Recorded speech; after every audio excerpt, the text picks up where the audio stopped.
A day of remembrance. And it's a part of an American history that for many years people wanted to sweep under the carpet. A piece of Colorado history nearly forgotten, now close to becoming a National Historic Site. If we don't memorialize it, then it will be forgotten. Plus, your Excel bill is about to change. How much you're charged depending on the time of day. Well, not everybody has the time like that they suggest. Sometimes some people work, some people are not home at the time. Plus, Coloradans rally for Ukraine amid warnings Russia could invade any day. And the White House prepares a tough response. Paying for your electricity based on when you use it. That's the idea behind Xcel Energy's new plan for Colorado customers that starts next month. Thanks for joining us. I'm Jacqueline Allen. And I'm Brian Wang. Denver 7's Colette Bordelon breaks down the plan and has more on the pushback. In an Aurora neighborhood on a Saturday afternoon, and we're asking about chores. Usually every week, I'd say. For some, laundry has a schedule. Probably Tuesdays and Fridays. And they wouldn't want that to change. Not everybody has the time like that they suggest. Sometimes some people work, some people are not home at the time that they expect us, I guess, to do laundry. They're skeptical about Xcel Energy's time of use rates. The new plan for Colorado is starting with more than 300,000 customers in March. The concept, the price for electricity, is based on when it's used. The peak times are weekdays between 3 and 7 in the afternoon. But the best times to run major electric appliances would be daily before 1 in the afternoon and after 7 that night, plus weekends and holidays. I don't know about that. I think it would be more time consuming. Xcel says the opposite, and that the plan actually gives customers more flexibility on when they use their energy.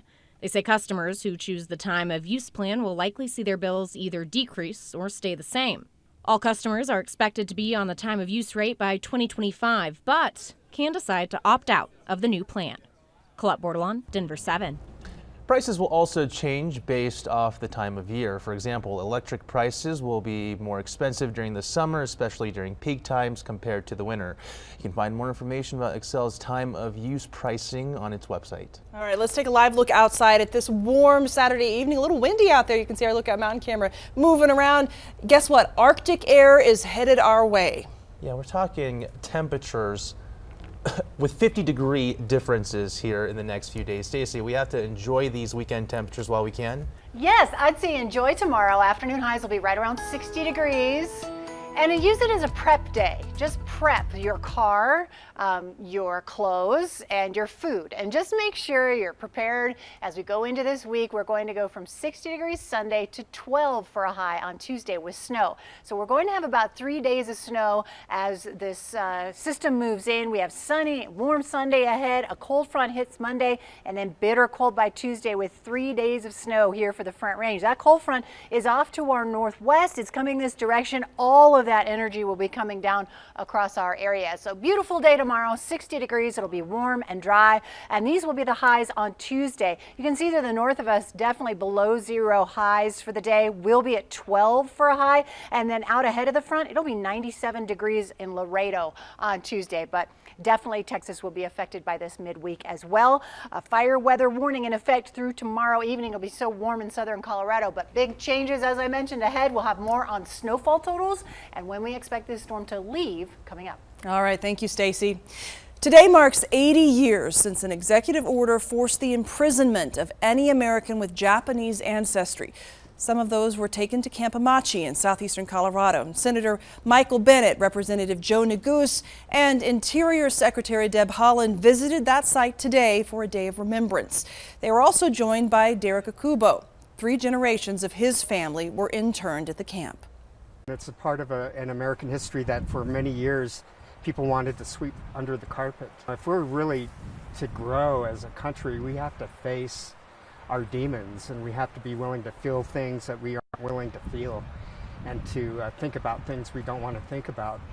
The Senate recently passed legislation that would make Camp Amachi a National Historic Site. Akobu spent the last 8 years helping the camp's preservation. He says his dad, who has since passed away, will be proud to see the site become part of the national park system.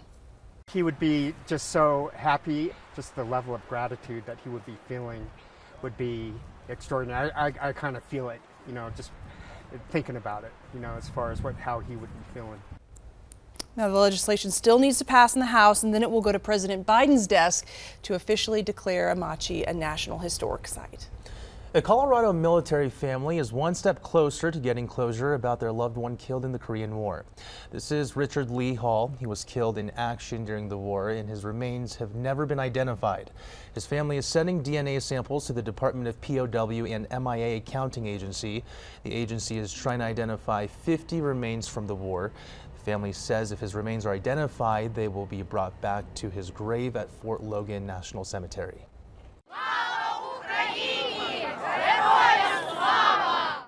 Ukrainians in Colorado rally in solidarity at the state capitol today as fears grow that Russia will invade their home country.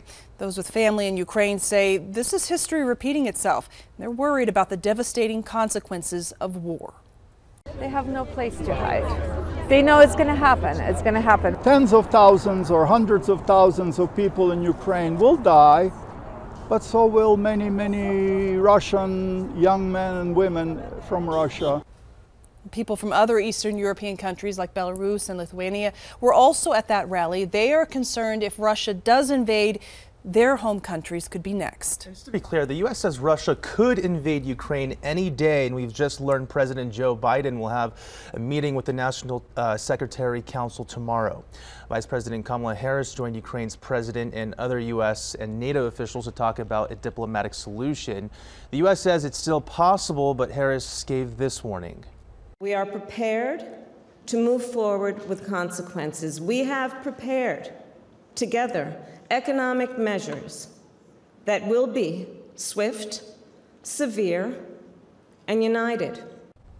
The U.S. says thousands of Russian troops surrounding Ukraine are in attack positions. New satellite images showing Russian military activity building up in Belarus, Crimea, and western Russia. In parts of eastern Ukraine, separatists called for civilians to evacuate and accused Ukraine of preparing to launch its own attack. The West is warning this could be a pretext for a Russian invasion. Members of the Denver Sheriff's Office are giving back to families who lost everything in the Marshall Fire. Deputies teamed up with Lucero's Mexican Restaurants for a fundraiser and donation drive. Today, about 100 families split $9,000 in gift cards and chose any items they wanted from tables full of donations. The Sheriff's Office tells us they have plans for another fundraiser in a few months. All right, still ahead, a fireball in the sky, and it's seen in parts of Colorado.